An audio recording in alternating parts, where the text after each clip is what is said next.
I am delighted to introduce Hanna-Leena Pesonen, and she is the Dean of the Jyväskylä University School of Business and Economics in Finland. She's also been a professor there since 2001, and today we're going to be speaking about what impact the pandemic has had on business education. Hanna, what changes have you seen in the industry so far? You could even say everything has changed. So recruitment of students, teaching, working, doing research, not so much in research in itself, but mobility of researchers, then also students. Yeah. So everything in some way or another has been affected. Totally. And do you think this will be long term, or do you think that it's going to be short term and we're going to see sort of everything resuming as normal?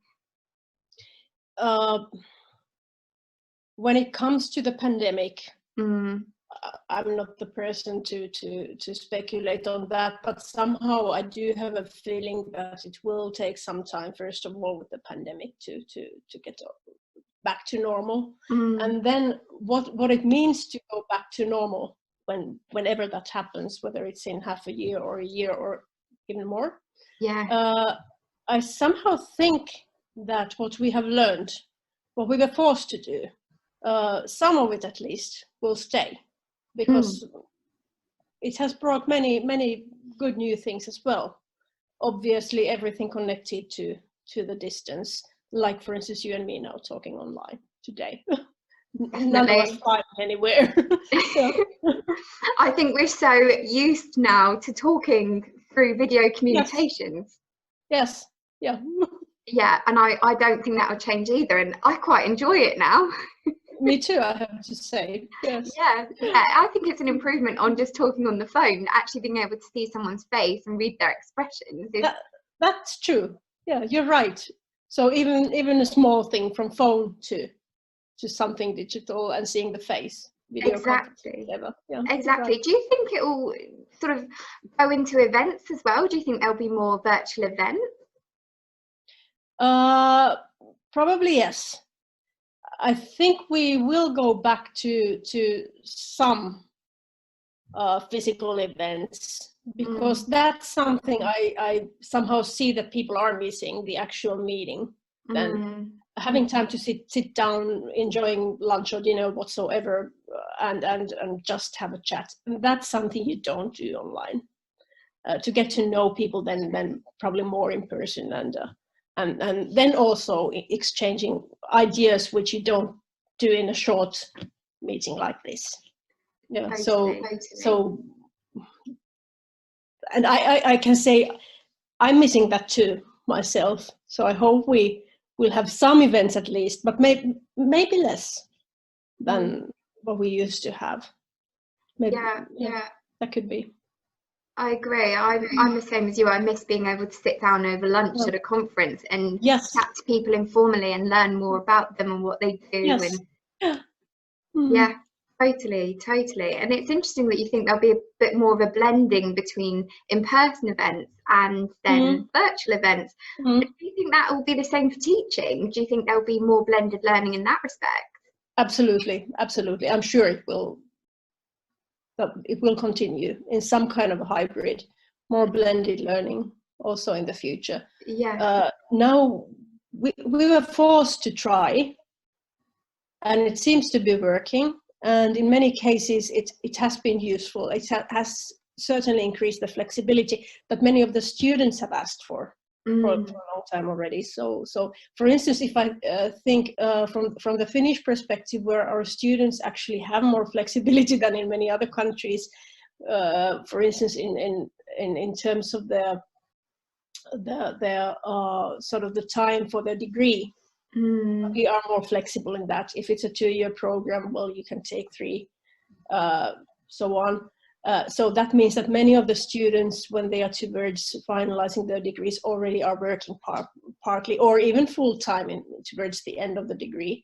So from those people, especially, we have been getting the requests over the years that they when they move to another city, for instance, they find it difficult then to commute if they are working. So if we would have any online options for them. So now we were able to do that. And actually, which was kind of funny, we realized quite soon, that was in March, when we more or less over a weekend turned into full online. So we started to get questions from some of those students in the work life already, that, okay, now it seems that I would be able to take the course. I didn't register earlier because I thought that I would not be able to be there in person.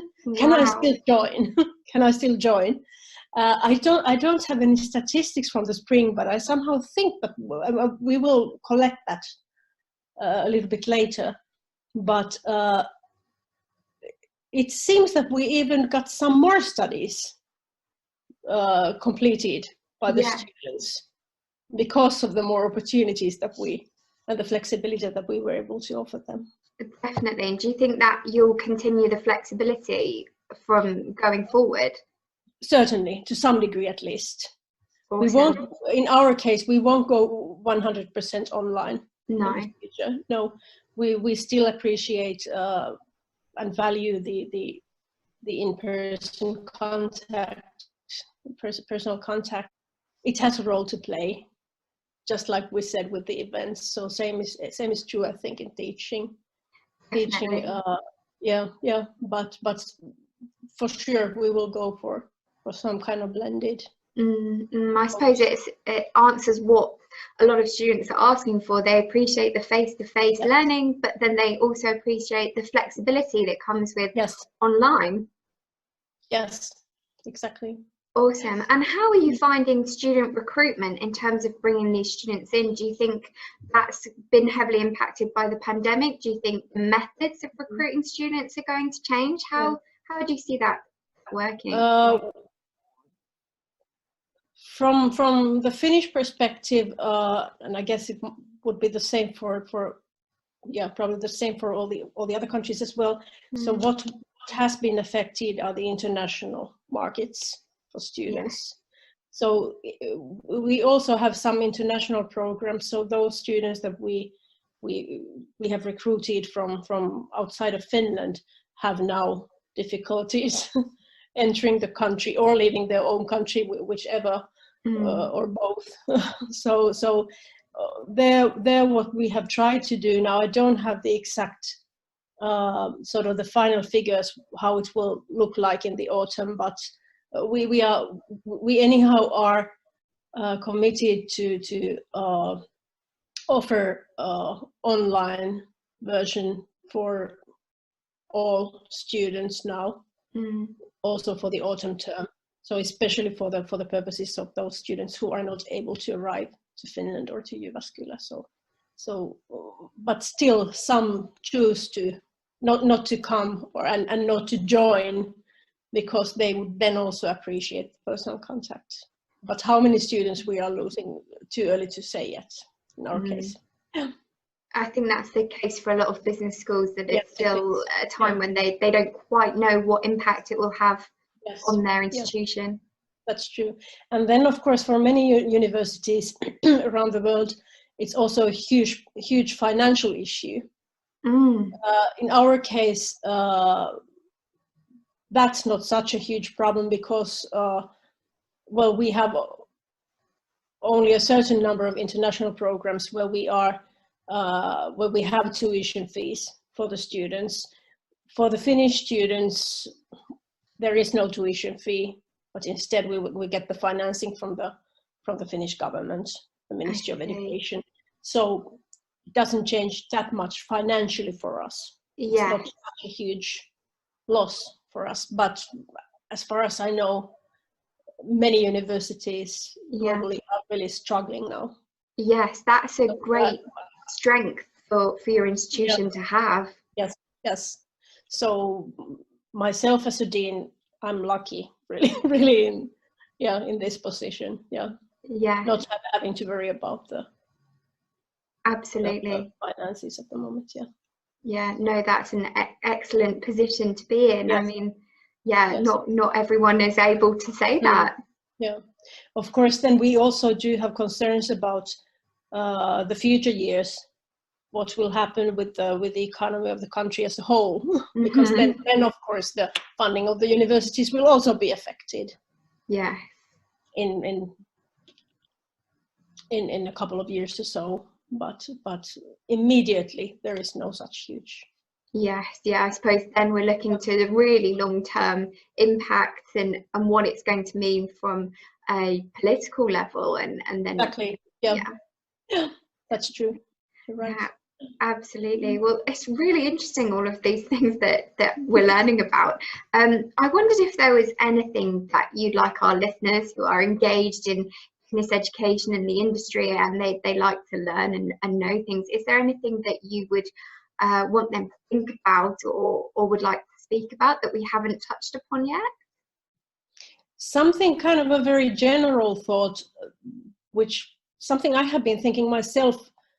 I have been coming back to the idea in the past couple of weeks over and over again that, well, this was a huge change which we could not have planned for a weekend, really, to take place. Yeah.